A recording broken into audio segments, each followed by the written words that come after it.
कृपया कृपया सगळे शांत ठेवा. ते डिस्टर्ब होणं साहजिक आहे. तुम्ही कशाला डिस्टर्ब होताय? ते आपले हां नाही नाही. तर त्यावेळी मग पुन्हा सांगतो, इंग्रजी व हिंदी ही दुसरी भाषा पहिल्या वर्गापासून 12वी पर्यंत सक्तीची करण्यात यावी. आवश्यकता भासत असेल तर महाविद्यालयीन शिक्षणाच्या 3 किंवा 4 वर्षाच्या पदवी अभ्यासक्रमामध्ये इंग्रजी आणि हिंदी सक्तीची करावी. आता अहवाल स्वीकारला की नाही स्वीकारला हा प्रश्न आहे की नाही. आता अहवाल होता, बरोबर आहे. 14 सप्टेंबर. आता मी जयंतरावांना विचारतो, सगळ्यात सिनियर असल्यामुळे. जयंतराव, अहवाल स्वीकारायचा असेल तर कोण स्वीकारेल? मंत्रिमंडळ ना, दुसरं तर कोणी नाही स्वीकारू शकत. 14 सप्टेंबर 2021 रोजी हा अहवाल सादर झाल्यानंतर तो 20 जानेवारी 2022 रोजी मंत्रिमंडळापुढे आला. आता त्याचं इतिवृत्त मी घेऊन आलो आहे.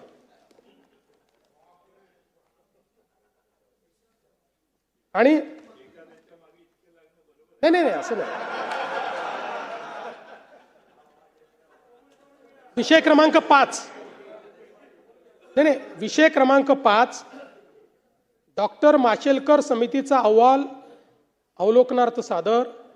सदर धोरणाची अंमलबजावणी करण्यासाठी कार्यगट स्थापन. समितीच्या शिफारसीनुसार प्रस्तावित कारवाईस मान्यता. मान्यता सही कोणाची आहे? ही घेऊन आलो सही. आदित्यजी तर नक्की सांगतील सही कोणाची आहे. कोणी असू द्या ना, मंत्र्याचं काही अस्तित्व नसतं मुख्यमंत्री असताना. नाही नाही, जे खरं आहे ते खरं आहे.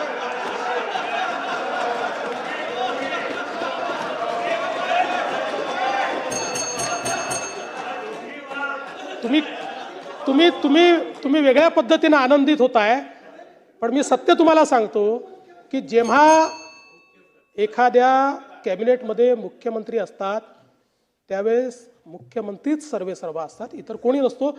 मी जेव्हा तुम्हाला सांगतो, मी जेव्हा उपमुख्यमंत्री होतो तेव्हा मी जरी उपमुख्यमंत्री होतो तरी एकनाथ शिंदे साहेबच सर्वेसर्वा होते आणि त्यांच्या अंदरच मी काम केलेलं आहे. हा, तर पुन्हा एकदा त्यामुळे डिस्टर्ब होऊ नका. त्यामुळे सही कोणाची आहे? बरं, ते सोडून द्या. नाही, इथे संपत नाही. एक मिनिट असं नाही.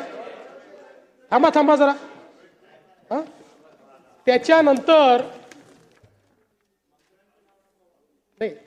त्याच्यानंतर त्याच्या पुढच्या आठवड्यात मिनिट्स फायनलायझेशनला येतात. पहिले आपण मान्यता देतो, मग काही आपलं राहिलं असेल, चुकलं असेल तर सुधारण्याची आपल्याला संधी असते. ती संधी आपल्याकडे होती. ती संधी परत बघा तुम्ही. तीच सही आहे. मिनिट्सवर सही आहे. म्हणजे काय स्वीकारलं राज्याने हे लक्षात घ्या. आणि या राज्यामध्ये भुजबळ साहेब तुम्ही तर इतके सिनियर आहात, सगळ्यात सिनियर आहात, 85 पासून आहात. मंत्रिमंडळापेक्षा मोठा कोणीही नाही, मुख्यमंत्री नाही. ते मंत्रिमंडळ काय स्वीकारतंय? इंग्रजी आणि हिंदी ही दुसरी भाषा पहिल्या वर्गापासून 12वी पर्यंत सक्तीची करण्यात यावी, ही शिफारस माननीय उद्धवजी ठाकरेंच्या मंत्रिमंडळाने स्वीकारली.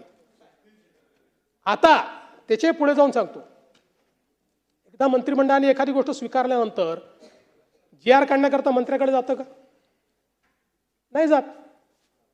एकदा, कारण मंत्रिमंडळामध्ये GR सहित आपण मान्यता देतो, त्यानंतर त्याची कारवाई खाली होते सगळी. तशा पद्धतीनं तुम्ही जे काढलं होतं, आमचं सरकार आलं तरी ते आमचे अधिकारी कदाचित हुशार असतील, त्यामुळे त्यांनी 1ली ते 12वी असं कुठेही सक्तीचं काढलं नाही. त्यांनी 1लीपासनं हिंदी शिकवण्यात यावी याचा आधार घेऊन त्रिभाषा सूत्राचा GR काढला.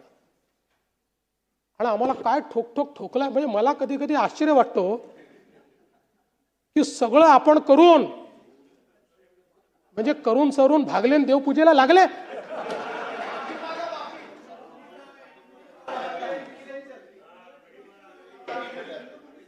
नाही ते करू ना आपण. नाही नक्की करू. मला सांगायचं एवढंच आहे की बरं पुन्हा त्याच्यावर आमचे राजसाहेबही त्यांच्यासोबत गेले आणि दोघांनी सांगितलं देवेंद्र फडणवीसांमुळे. मला याचा आनंद आहे. या सभागृहाच्या आपल्या कामकाजातही आलं पाहिजे की देवेंद्र फडणवीसांमुळे दोन भाऊ एकत्रित आले. याचं क्रेडिट मला घ्यायचं आहे. मी त्याच्याबद्दल आनंदी आहे. पण सगळं करायचं तुम्ही आणि ठोक ठोकायचं आम्हाला.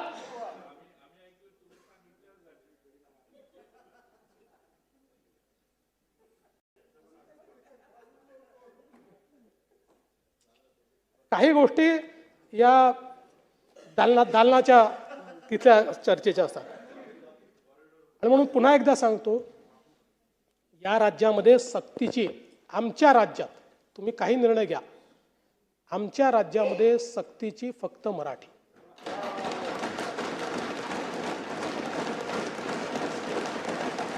इतर ज्या भाषा शिकल्या पाहिजेत, त्या कुठल्या वर्गातनं घ्यायच्या, कशा घ्यायच्या. एक गोष्ट आपण लक्षात ठेवा की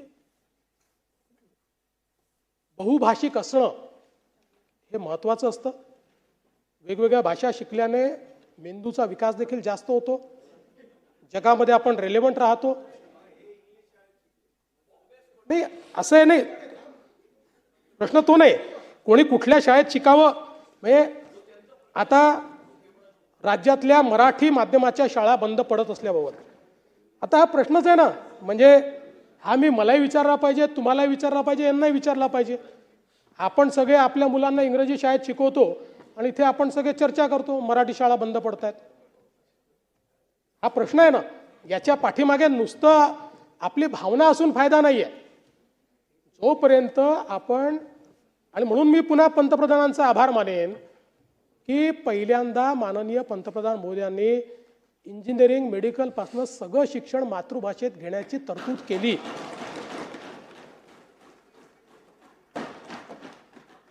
नाहीतर मग कशाला कोणी मराठी शिकेल, कशाला कोणी आपली मातृभाषा शिकेल. आणि म्हणून हे जे काही हे आकडे इतक्या कॉन्फिडेंटली येतात कुठून मला समजत नाही. 2000 मराठी शाळा बंद करणार, 65,000 मराठी शाळा बंद पडल्या. मी आकडेवारीच घेऊन आलोय. आता आपण जर बघितलं तर या ठिकाणी आपल्याकडे ज्या काही शाळा होत्या त्या शाळांचा जर आपण एक विचार केला तर त्या शाळा कुठेही बंद पडलेल्या मला दिसत नाही. मराठी शाळा थोड्या काही बंद पडल्या असतील, पण एकूण आपण जर बघितलं तर आजही आमच्याकडे 84% शाळा ज्या आहेत या मराठी माध्यमाच्या आहेत. आणि या शाळांमध्ये एकूण 70% विद्यार्थी हे आमचे शिकतायत.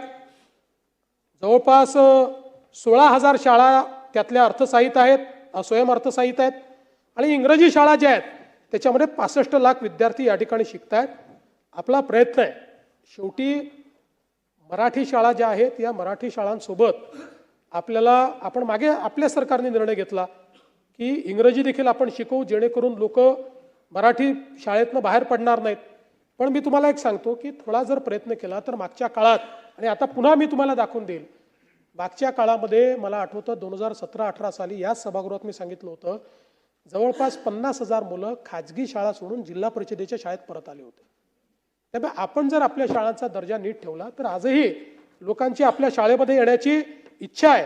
पण हे जे काही 2000 मराठी शाळा बंद करणार, 65,000 मराठी शाळा बंद पडल्या वगैरे जी आकडेवारी आलेली आहे ही पूर्णपणे कपोल कल्पित अशा प्रकारची आकडेवारी आहे. सीमावादाच्या संदर्भात देखील या ठिकाणी विषय आला. खरं म्हणजे याच्यामध्ये एक गोष्ट लक्षात घेतली पाहिजे की मी आता याच्या इतिहासात जाणार नाही. हे काही सीमावाद युती सरकारच्या काळात सुरू झाला की 1-2 वर्षात चालू झाला असं नाही आहे. याला एक इतिहास आहे. आणि सीमावाद एक असा आहे की ज्याच्यावर आपल्या सगळ्यांचं मत एक आहे. आपल्यापैकी कोणाचे दुमत नाही याच्यामध्ये. आपल्याला कल्पना, एक मोठा लढा या संदर्भात उभारला गेला. अनेक या सदनातले सदस्य भुजबळ साहेब आहेत, आमचे शिंदे साहेब आहेत, हे देखील त्या काळामध्ये जेलमध्ये गेले त्याच्यामध्ये. त्यामुळे जी काही त्याची आपण समिती तयार केलेली आहे त्या समितीने सांगितलेल्या सगळ्या गोष्टी आपण केल्या. सगळा अभ्यास पुरवला, त्यांना जे काही द्यायचं होतं ते दिलं, जे आपल्याला वकील सांगितले ते वकील आपण त्या ठिकाणी उभे केले. आता दुर्दैवाने सुप्रीम कोर्टामध्ये जेव्हा जेव्हा 3 वेळा असं झालं की जेव्हा जेव्हा ही केस लागते 3 जजपैकी किमान एक जज एक तर महाराष्ट्रातला असतो नाही तर कर्नाटकातला असतो.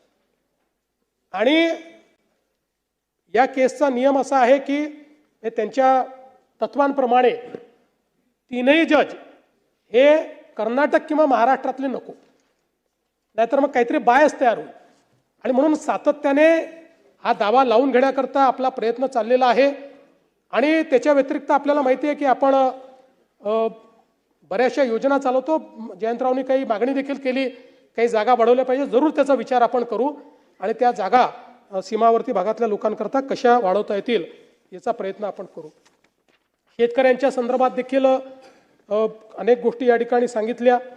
आणि मग हे सांगितलं की तुम्ही जो काही 1 रुपयात पीक विमा आहे ती पद्धत बदलली. खरं आहे, आम्ही बदलली. तर आम्ही पहिला प्रयोग केल्यानंतर आमच्या असं लक्षात आलं की 1 रुपयात पीक विमा आहे म्हणून अनेक लोक